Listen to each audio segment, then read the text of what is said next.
Right, okay, here comes another video from my previous videos, and I've still got more videos to upload, but this one is because these A&Es that we went to, number 1 and number 2, I don't know what's going on with the public and don't know what's going on with the people that are dying to get in these places. So the first one, my son was in a wheelchair and he was spat at by a man, and I had to pull him away myself. I had to get him away from him. I told the man, don't do that near my son, blah, blah, blah. I reported him to a sister. The sister did say a few words. I'm not sure if she followed it through. I don't know. She was angry.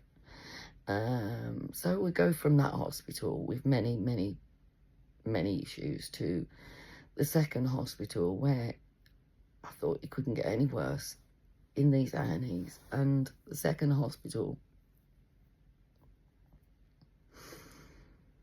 well, put it this way, there was 2 men who got the fists up against each other as I'm trying to walk through, and to their right, all I was thinking about is I knew my son was okay because he was with another carer that I took with me, thank God. So I could go to toilets, I could go and have a fag, because I didn't know how long I'd be and what they'd do to my son without someone else being there, after doing a scan in the first hospital and telling me that everything was okay.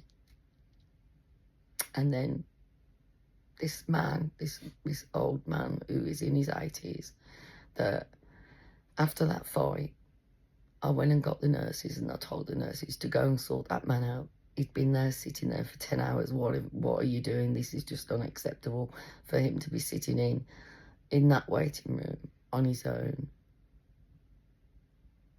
And he was patient, trust me. And we got to see Victor when we did go in, finally, through to where we got to. Me. And then there was this man go, and then he spat. You don't spit. So then I give him a bollocking before I went and got somebody else to go and sort him out. Security, like I said, they've got nothing. There's no point having security. They can only do so much. Now, to be fair, those 2 men should have been removed from the hospital. You know, you don't go putting your fist up to someone and the other one starting without getting removed from the hospital.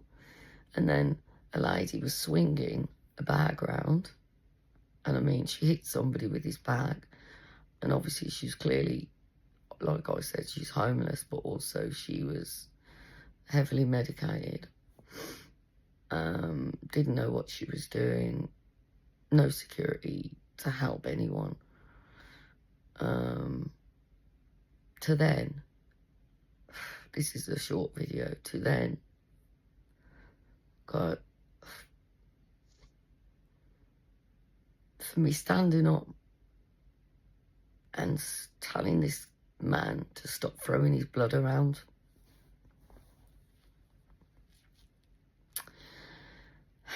And then explaining, obviously the nurse came as well, after me explaining at the top of my voice that, look, you don't do that.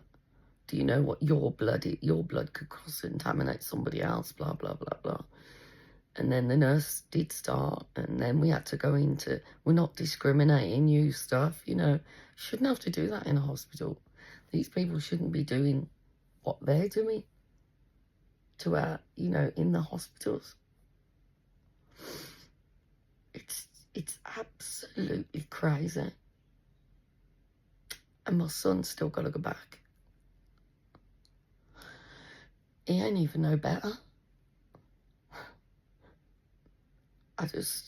I can't get my breath with how they're being treated, how we're all being treated. Because I have osteoporosis, and where I've had to lift Ben in an emergency, it's gone deep into my ribs, I think, on my left side. Therefore now, the morphine I'm on is up as high as it can be. And we're having to call the doctors out this morning. Here, and yet again. What for? To be told, oh, we're going to go in an ambulance. It's repulsive out there. It's disgusting. Nobody should be doing anything. And for a lady to write to me saying that she would rather die than go to hospital. That's disgusting. You know, that is disgusting. Disgusting, disgusting. It's like somebody said about double gloving and me cross-contaminating from the catheter to the eye. Well, they want to go in hospital. Oh, that was an emergency I was doing with my son. I never, ever, ever make mistakes normally. But you know what? He's infected to hell. I don't understand that the medical notes don't, them notes yesterday just don't. It's weird. It's what I'm saying. I don't know what I'm saying because it's like lies. They're also saying he's got an 8 mil of bladder stone again and more kidney stones again. So if that's the case, right, the surgeon first came in and said, oh, he'll pass it, right, to then coming back an hour later to say that, oh yeah, he's going to have to have surgery to remove it, but to still send him home, and then he's bypassing through his penis. So if he's bypassing through his penis and he's got a stone that big there, right, so now he's got a suprapubic catheter, he's draining, and it's coming out the penis as well because he's infected. So my opinion is, if he's got that 8 mil, what they're saying, bladder stone, he shouldn't bypass. Shouldn't be bypassing at all.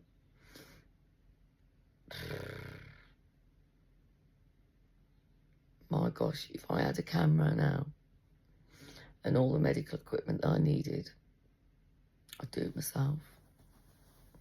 I'd do it myself because I'm insulted about the consultant in the A&E who was laughing at me saying, your son's not ventilated. No, not right now, Ian, but do you know what an NIV is? That's not real ventilation. What? Isn't it? Okay. And then Ben pipes up, it is an EP4 I'm on, you know, mate. And I says, so you do realise that he hasn't got OCPD, you know. Oh, for God's sake, why do I have to keep explaining to people?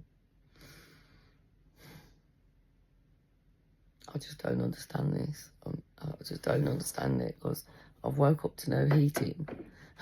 That's failed. The boiler's gone. Or something's happened. I've got to go out and find out because it's outside, not in. To now no hot water. To now thinking, oh my God. All these people out there that had their winter allowance taken off them. Anyway, the update on Ben is he's still no different. He's still the same. And I don't know what to do about it anymore. I've got no faith. I've lost the faith. All these things that have happened in these A&Es to, there's not enough doctors, not enough nurses, then there's not enough ones who have got the experience, and then there's not these and there's not that, and it's just terrible. they're overrun, and they're overrun. You know, they're overrun that much that when we took Ben for his CT scan, you know, there weren't no porters or anything to bring him back. We had to bring him back ourselves. And then, obviously, to discharge Ben, you're supposed to detag. I call them detags. He came out with his, pardon me. You have to take them off in hospital due to the fact that that lets them know that, you know, you've been discharged. I don't understand. I don't understand how the NHS has fallen so badly on its arse that it's failing our people badly. And I also believe that anybody, all old age pensioners, shouldn't be sitting in chairs falling asleep like that, stuck in a corner and left till whenever. It doesn't matter. 12 hours more. I kept my eyes on people's breathing as I do. These older people, the older generation. It's like being in a movie right now. You know, keep being turned away because what? Because you haven't got the surgeon to do him.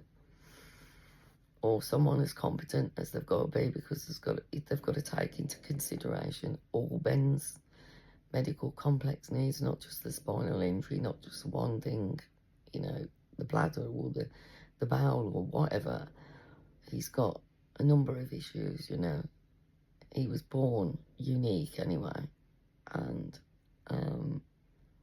he still is a unique spinal injury with all this lot.